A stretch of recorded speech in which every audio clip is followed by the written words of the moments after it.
No somos racistas, simplemente pedimos que la gente entre en nuestro país respetando las leyes como nosotros lo haríamos. Nos desviaron, fue muy largo. No era lo que ellos decían. Por eso hoy tomamos la decisión de seguir adelante con el permiso de México. Le pedimos permiso a los gobernadores, al gobierno de México. Las primeras luces del alba rompen sobre Tapachula, Chiapas. El sonido de los motores a reacción atraviesa el silencio de la madrugada como un grito de advertencia. No es un amanecer cualquiera. Es el día en que México decide escribir un nuevo capítulo en su historia migratoria, uno que muchos creyeron imposible, uno que otros temían y que millones esperaban.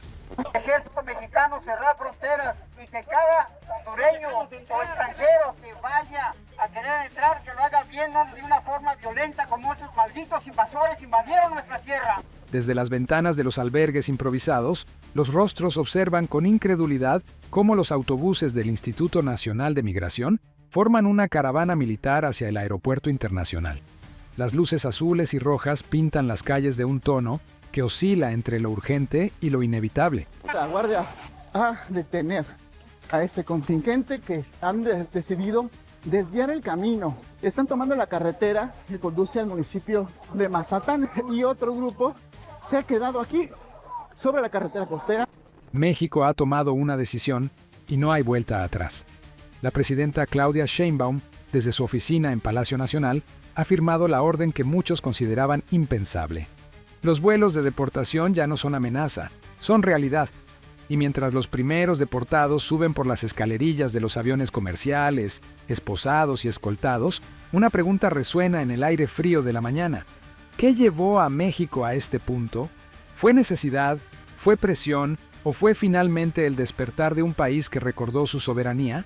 Unos 600 elementos de la Guardia Nacional, desarmados, pero con equipo antimotín y escudos, comenzaron a desplegarse frente a la caravana para impedir que continuaran. Y avanzaron con la intención de encapsularlos. Las imágenes son contundentes.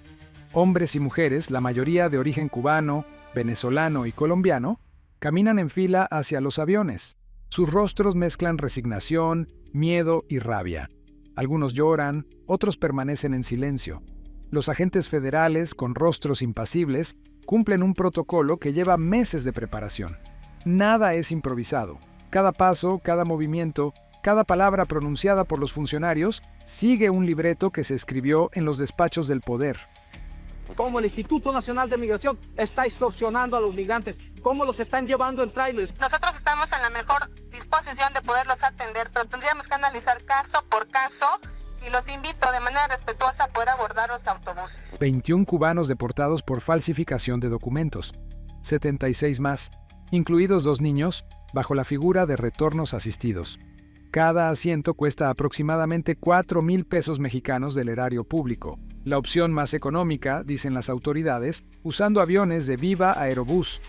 Pero detrás de cada cifra hay una historia, y detrás de cada historia hay una decisión política que sacude los cimientos de la diplomacia regional.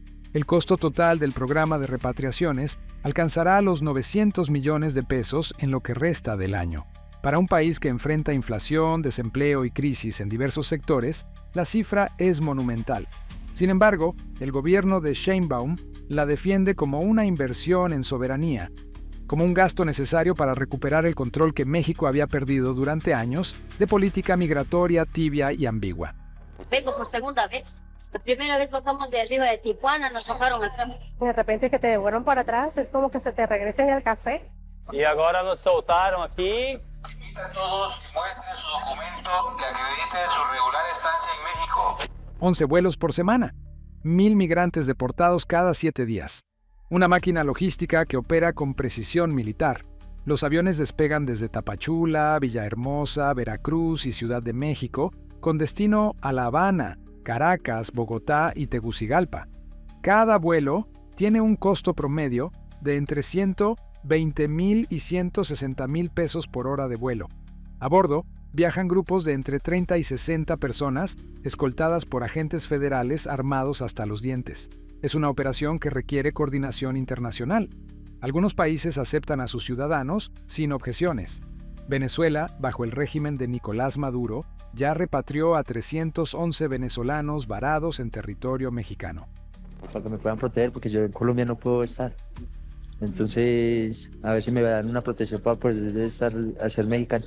La gente se está levantando, de que dicen de que si no nos van a dar la visa, pues aquí nos vamos a levantar en caravana. Jefe, aquí estamos, nos bajaron del bula. Presidente de México, la orden que usted dio, aquí nos matan a todos a golpe. Es una orden de la presidenta de México. Colombia confirmó 267 retornos desde marzo, pero otros países como Honduras y Haití demoran la recepción alegando falta de capacidad. La diplomacia se convierte en un juego de ajedrez donde cada movimiento tiene consecuencias. México no puede cargar con los errores migratorios de otros gobiernos. Nuestra frontera no es un corredor, es una línea de respeto. Las palabras de la presidenta Sheinbaum en su última conferencia matutina no dejan espacio para interpretaciones. El mensaje es claro, directo y sin concesiones. México ya no será el patio trasero de nadie. En los pasillos de Palacio Nacional, los asesores trabajan día y noche en lo que llaman el Escudo del Sur, un nuevo decreto que endurecerá los filtros migratorios hasta niveles nunca antes vistos. Si se aprueba, podría redefinir la frontera mexicana para siempre. Los rumores corren entre funcionarios y agentes de migración. Algo grande se avecina y no todos están preparados para lo que viene. La presidenta supervisa personalmente cada etapa del operativo desde la capital. Las pantallas de su oficina muestran en tiempo real los movimientos en la frontera sur, los vuelos en curso y las estadísticas actualizadas. Es una guerra de números, de logística y de voluntad política. Y Sheinbaum ha decidido que México ya no perderá esta batalla.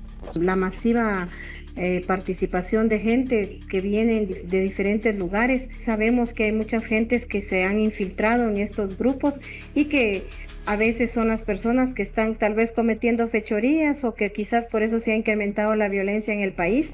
Caminar por las calles de Tapachula es como atravesar un campo de batalla después del combate.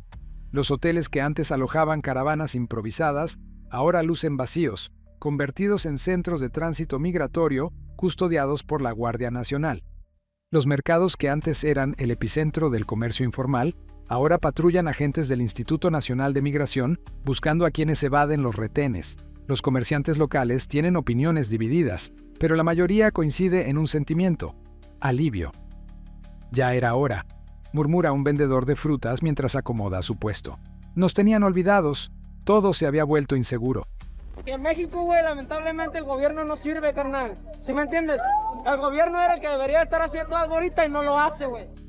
Yo siento que este pedo es mismo del gobierno. No es tema de discriminación, es tema de seguridad social.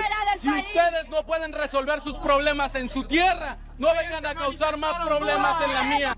Una mujer chiapaneca muestra el cierre temporal de su negocio, testimonio de los meses en que los migrantes bloqueaban las avenidas exigiendo permisos de tránsito. Para el pueblo mexicano, especialmente en el sur, la medida representa un respiro. Los hospitales públicos, antes saturados, ahora pueden atender a sus propios ciudadanos. Las escuelas abren cupos para niños mexicanos. Los servicios de emergencia responden con mayor rapidez. La vida cotidiana recupera algo de normalidad, aunque la tensión aún se palpa en el aire. Pero no todo es celebración. En las redes sociales circulan videos de migrantes que se resisten al abordaje, gritando que fueron engañados por coyotes que prometieron asilo garantizado.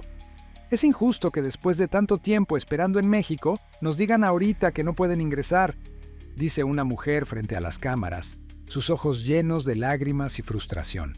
No le dieron oportunidad de pedir asilo. No. Ni en México ni en Estados Unidos.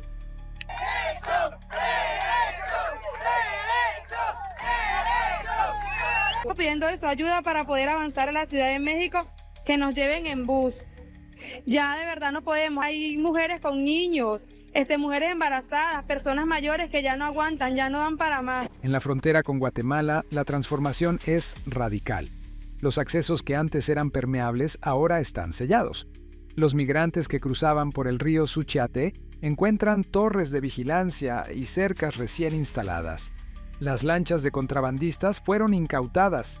Los pasos clandestinos están minados con sensores de movimiento, ni uno más sin registro, repite un comandante de la Guardia Nacional mientras supervisa los operativos. No sopia Es una de los cientos de mexicanos que protestaron. Ahorita estamos sufriendo más nosotros, ¿no? En cuestión de los focos de infección. Y honestamente, para mí, a mi ver, sí nos vinieron a quitar un poco de tranquilidad, ¿no? Porque este era un parque recreativo y ahorita ¿en qué se convirtió? La estrategia del gobierno es clara: convertir la frontera sur en una barrera tan efectiva como la que Estados Unidos mantiene en el norte. Es una ironía histórica que no pasa desapercibida. México, que durante décadas criticó las políticas migratorias estadounidenses, ahora implementa medidas similares en su propia frontera. Los números son elocuentes. En julio, ingresaron más de 10,000 extranjeros de forma irregular. En junio, fueron 8,484. En mayo, 7,923. Cada cifra representa una presión adicional sobre un sistema ya colapsado. Empleos desplazados, hospitales saturados, escuelas que ya no dan abasto. El costo social de la migración irregular se ha vuelto insostenible para las comunidades fronterizas. No puedo regresar a mi país de origen, que es Cuba, porque allá no tenemos derecho a nada. La voz de un hombre cubano rompe mientras habla frente a las cámaras en el aeropuerto. Sus manos tiemblan, sus ojos buscan compasión en quien lo escucha. Es la paradoja del migrante: escapar de algo terrible solo para encontrar que el refugio también tiene límites. A los más necesitados nos tiran para la calle, de la casa del Señor. Bienaventurados los que vienen en el nombre del Señor. Mira cómo nos tiran de la casa del Señor. A los más necesitados.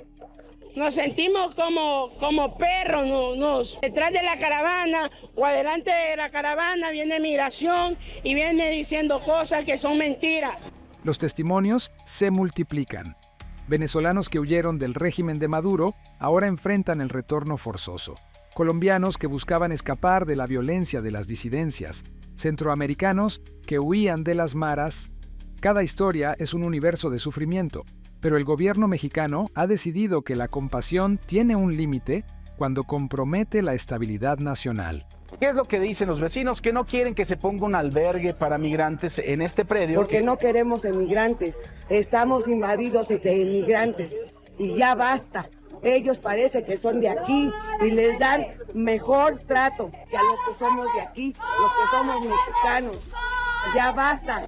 Actuamos de manera humanitaria, pero tenemos nuestra política migratoria también y buscamos la repatriación de esas personas que no son mexicanas a sus países de origen, declara un funcionario de migración. Las palabras suenan frías, burocráticas, pero encierran una verdad incómoda. Ningún país puede absorber un flujo migratorio infinito sin consecuencias. Las redes sociales hierven. Sectores progresistas critican la dureza de las deportaciones, acusando al gobierno de violar derechos humanos y traicionar los valores humanitarios de México. Organizaciones internacionales piden flexibilidad. Activistas organizan protestas en la Ciudad de México. Pero la mayoría del pueblo mexicano, según encuestas recientes, respalda las medidas. Ya basta de abusos, ya basta de dejar entrar a cualquiera. Se lee en los comentarios de noticieros digitales. Los ciudadanos comunes, cansados del desorden y la inseguridad, ven en las deportaciones una reivindicación largamente esperada. Ya son muchos subsidios para los venezolanos, colombianos y todos ellos. Porque hagan algo para los mexicanos. Ellos están aquí de paso, pues más que nada que el gobierno les ponga unos sanitarios, porque tú te estás dando cuenta de la peste que está saliendo. O sea, esto es un foco de infección que no podemos tolerar nosotros. En Chiapas, los testimonios se repiten como un mantra. Los servicios públicos vuelven a respirar. Los hospitales están menos saturados. Las calles lucen más seguras. En los mercados, los comerciantes aseguran que los conflictos han disminuido desde que comenzaron los vuelos. La percepción de seguridad, ese intangible tan importante en la vida cotidiana, ha mejorado notablemente. Es una batalla por la narrativa. ¿Es México un país que protege sus fronteras o uno que abandona sus principios humanitarios? ¿Es posible ser compasivo y firme al mismo tiempo? ¿Dónde termina la hospitalidad y comienza la ingenuidad? En Chiapas, la comunidad de migrantes venezolanos fue desalojada del parque del barrio San Francisco al sur de Tuxtla Gutiérrez debido a una protesta vecinal. Acosan incluso a las vecinas, cocinan en la calle. Los vecinos de 11 colonias del sur de la capital chiapaneca se manifestaron para exigir la reubicación de los migrantes que hoy viven en aceras y espacios públicos. Aseguran que generan inseguridad y problemas de salud pública. Estas preguntas dividen a la sociedad mexicana como pocas cosas lo han hecho. En las cancillerías de América Latina, el teléfono no para de sonar. La decisión de México ha generado un efecto dominó que nadie anticipó completamente. Algunos gobiernos aceptan a sus ciudadanos sin objeciones, reconociendo su responsabilidad. Otros demoran, negocian, ponen condiciones. Venezuela envió un avión para repatriar a 311 de sus ciudadanos. Un gesto que sorprendió a muchos, viniendo de un régimen que ha provocado la mayor crisis migratoria en la historia reciente de América Latina. Colombia, bajo su gobierno actual, confirmó los retornos pero advirtió sobre la necesidad de un enfoque regional. Guatemala y Honduras muestran resistencia, alegando falta de capacidad para recibir a sus propios ciudadanos. Te quieren regresar porque no tienes el permiso. Ahí sí viene la migración, ahí sí está la migración. Entonces agarra, te sacan para allá, te llevan para Tapachula y te dejamos todo por allá. Y tu familia queda aquí. Y tú sin saber dónde estás porque te puedes comunicar los 3-4 días. Como un albergue para migrantes en pleno Tepito, ¿no? Esto lo rechazaron. ¿Qué fue lo que hicieron? Llegó una diputada federal y tomaron el inmueble. Está viviendo pues una serie de hostigamiento por parte del personal de los agentes del Instituto Nacional de Migración, quienes los han obligado a subirse a estos vehículos para poder retornarlos a su país de origen. La presidenta Sheinbaum ha dejado claro que los vuelos continuarán con o sin acuerdos multilaterales. No podemos ser rehenes de gobiernos que ignoran sus propias crisis. México cumplirá con México, declaró en una reunión con su gabinete. Es una postura que desafía décadas de diplomacia conciliatoria y marca un cambio de paradigma en la política exterior mexicana. 900 millones de pesos. La cifra resuena en los pasillos del poder como un recordatorio del precio de la soberanía. Para muchos ciudadanos, en tiempos de inflación y desempleo, representa una carga demasiado alta. Para el gobierno, es una inversión necesaria en el futuro del país. Cada vuelo, cada operativo, cada agente desplegado en la frontera tiene un costo. Los aviones de Viva Aerobús, aunque son la opción más económica, consumen presupuesto público a un ritmo vertiginoso. Los centros de detención temporal requieren mantenimiento, personal, alimentación. La Guardia Nacional necesita recursos adicionales para patrullar la frontera. Pero el gobierno argumenta que el costo de no hacer nada sería mayor. Los hospitales saturados generan gastos millonarios. Las escuelas sobrepobladas comprometen la calidad educativa. La competencia por empleos informales deprime los salarios de los trabajadores mexicanos más vulnerables. El costo social de la migración irregular, aunque difícil de cuantificar, es real y afecta a millones de mexicanos. Desde temprano, autoridades locales de migración y de la Guardia Nacional colocaron un retén en la entrada del municipio para desviar a los migrantes hacia la autopista. En nuestra otra frontera, al sur del país, fueron desplegados casi 2.000 elementos de la Guardia Nacional y del Instituto Nacional de la Migración para cerrarle el paso a los migrantes que buscan atravesar el Suchiate en Chiapas. Tienen que encargarse de mandarlo para su país a la vez. Soy oaxaqueño orgullosamente y de México vengo. Que regresen esa gente. ¡Que lo regresen!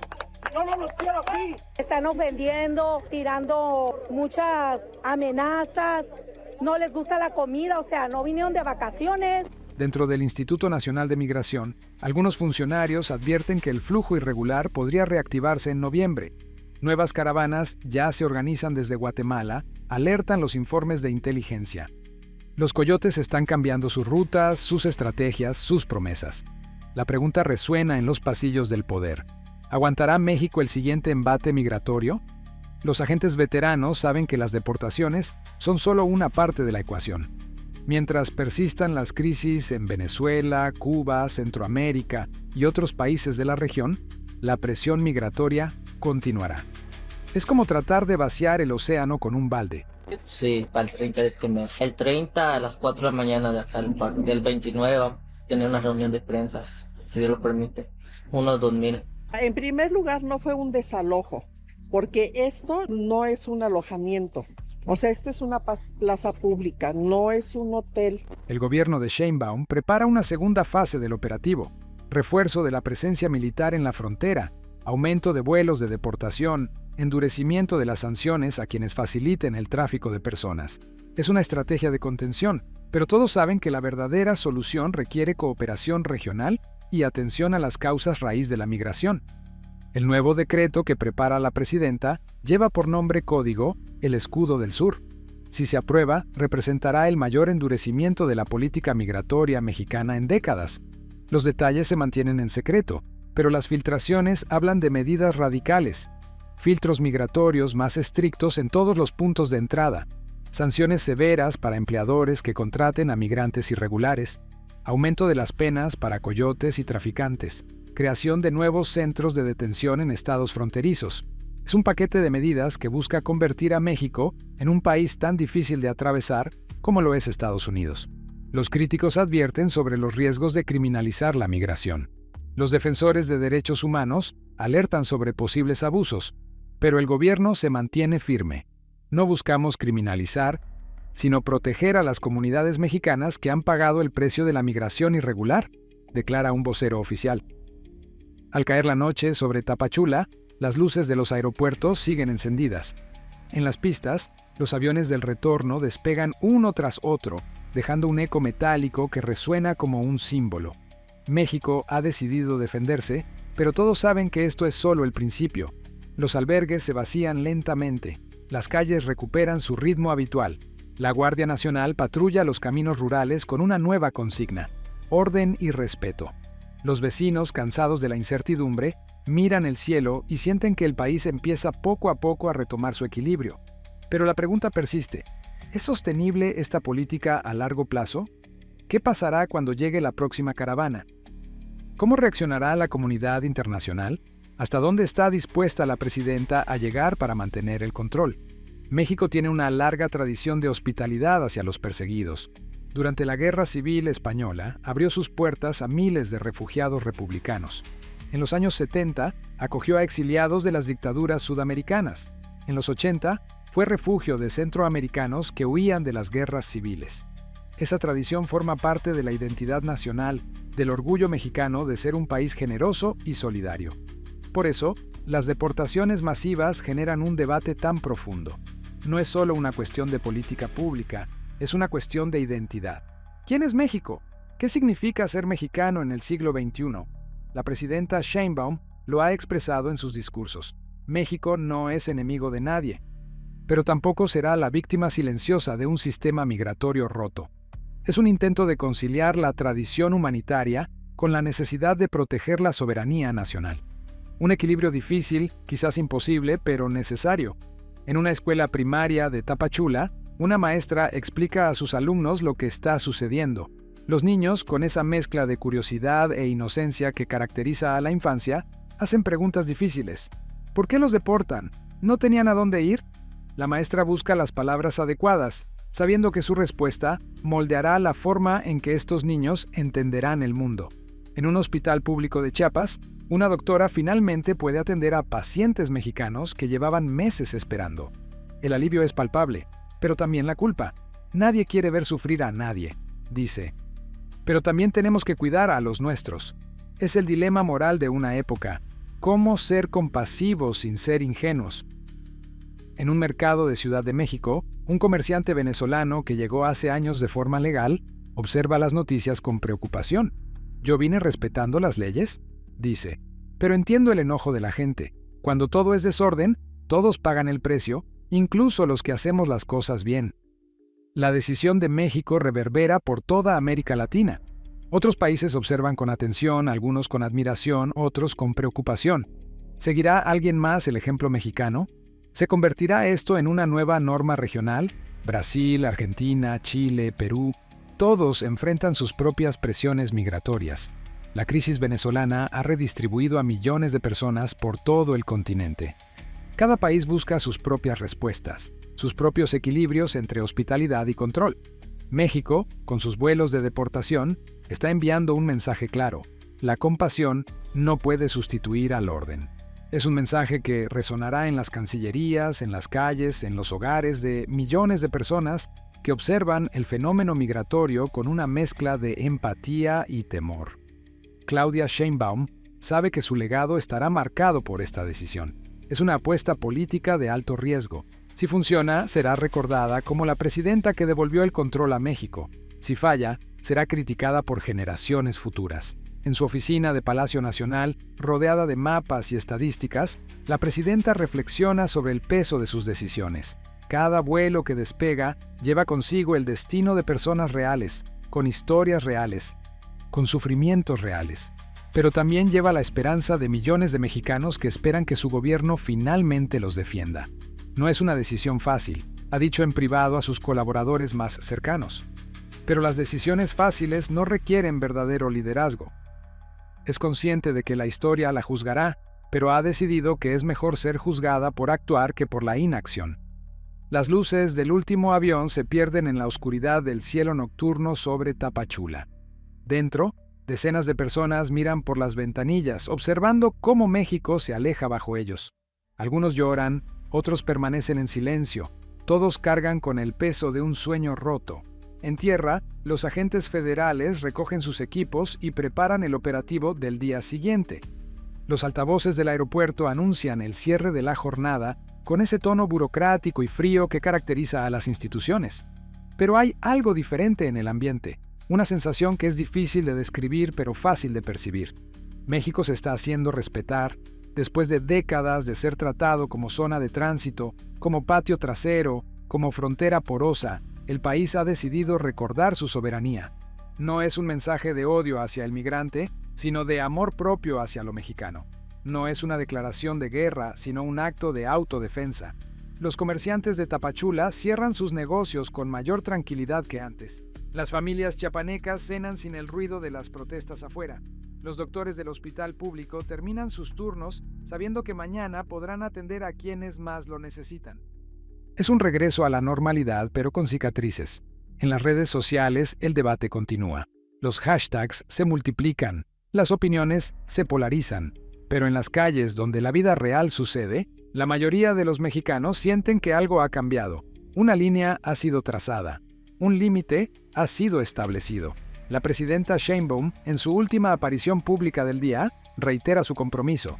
México seguirá siendo un país hospitalario, pero también será un país que se respeta a sí mismo. El que venga con bien será bienvenido. El que abuse se irá por la vía aérea. Las palabras son contundentes, sin espacio para la ambigüedad.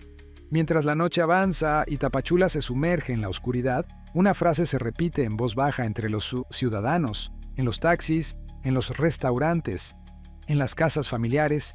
Esta vez México se está haciendo respetar. Los motores que rugen sobre el aeropuerto no son solo el sonido de aviones despegando. Son el eco de un país que ha decidido reclamar su destino, que ha elegido la soberanía sobre la complacencia, que ha optado por el orden sin renunciar por completo a la compasión. Es el sonido del gigante que despierta. Y aunque nadie sabe con certeza qué deparará el futuro, una cosa es clara: México ya no será el mismo. La era de la frontera abierta ha terminado. La era de la responsabilidad compartida apenas comienza. Los vuelos de deportación continuarán. Las caravanas intentarán organizarse nuevamente. La presión migratoria no desaparecerá. Pero México ha enviado un mensaje al continente y al mundo. La hospitalidad tiene límites. La compasión no es debilidad. Y la soberanía nacional no se negocia. En algún lugar entre el cielo y la tierra, entre la compasión y la firmeza, entre el pasado hospitalario y el futuro incierto, México ha encontrado su nueva voz. Y esa voz dice con claridad: somos un país que respeta, pero que también exige ser respetado. El águila y la serpiente, símbolos eternos de la mexicanidad, observan desde el escudo nacional cómo su país enfrenta uno de sus mayores desafíos contemporáneos. No es una batalla con armas, sino una batalla por la identidad, por el control, por el derecho a decidir quién entra y quién se va. Y mientras las estrellas brillan sobre Chiapas y los aviones continúan su ruta hacia el sur del continente, México escribe este nuevo capítulo de su historia. No será un capítulo fácil de leer, ni uno que todos aplaudirán, pero será un capítulo auténticamente mexicano. Complejo, contradictorio, apasionado y sobre todo, soberano. Esta es la crónica de un país que decidió poner límites. La historia de una nación que eligió defenderse.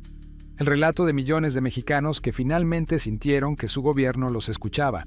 Y todo comenzó con el rugido de un motor a reacción al amanecer, en un aeropuerto del sur, cuando México decidió que ya era hora de hacerse respetar.